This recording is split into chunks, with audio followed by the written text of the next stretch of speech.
Molovay'dan herkese merhaba.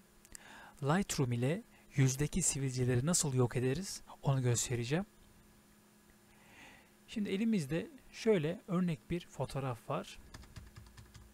Şimdi buradaki lekeleri ve sivilceleri yok edeceğim.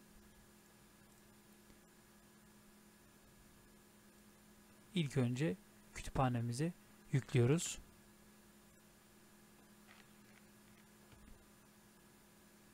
Kütüphanemize yükledik. Şimdi üzerinde işlem yapacağız. Şimdi Photoshop'ta lekenin üzerine geldiğimiz zaman direkt lekeyi yok ediyor. Fakat bunda lekeye dokunduğumuz zaman en yakındaki renkle uyum sağlamaya çalışıyor. Yani şöyle göstereyim. Şimdi buradan seçiyoruz aracımızı. Daha sonra şurada klon var. Diğeri de en yakın ten neresi ise oradan seç diye bir seçenek var burada. Pek anlatamadım ama şimdi bunun değerlerini şu şekilde yapacağız. Şimdi bu kısımdan şöyle yakınlaştıralım.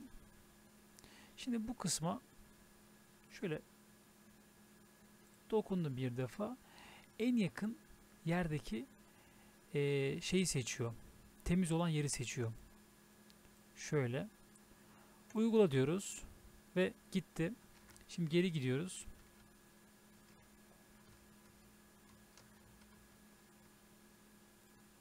Oraya bir daha yapacağız.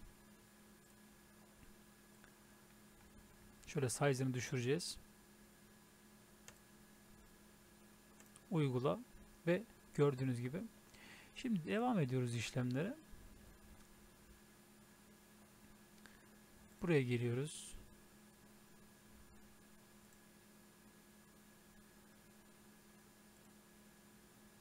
Evet, şu an yanlış yeri aldı. Onu biz kendimiz düzeltiyoruz. Tabii şu an fazla seçmişiz biz orayı. O yüzden size'ını düşüreceğim.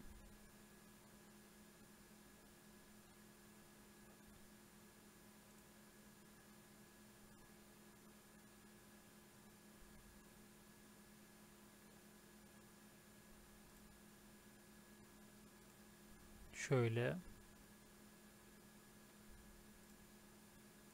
Yani Photoshop'taki mantıkla hemen hemen aynı, fakat bu birazcık da profesyonelleşmiş hali bu.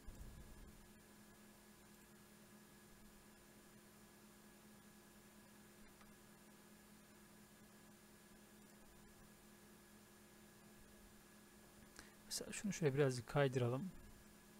Şöyle. Hemen şu kısmı da alalım. Evet. Uygula diyoruz ve lekeler kayboldu. Tekrar seçiyorum.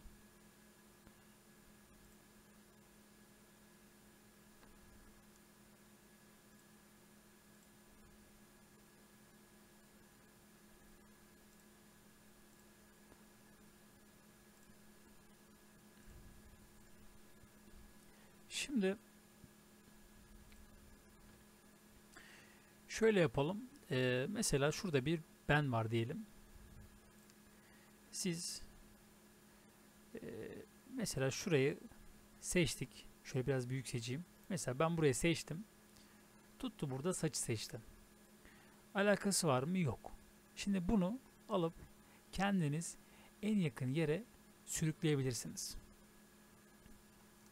Şu şekilde. Gördüğünüz gibi. Çünkü program her zaman doğru yere atamıyor. Evet. Şunları da alalım.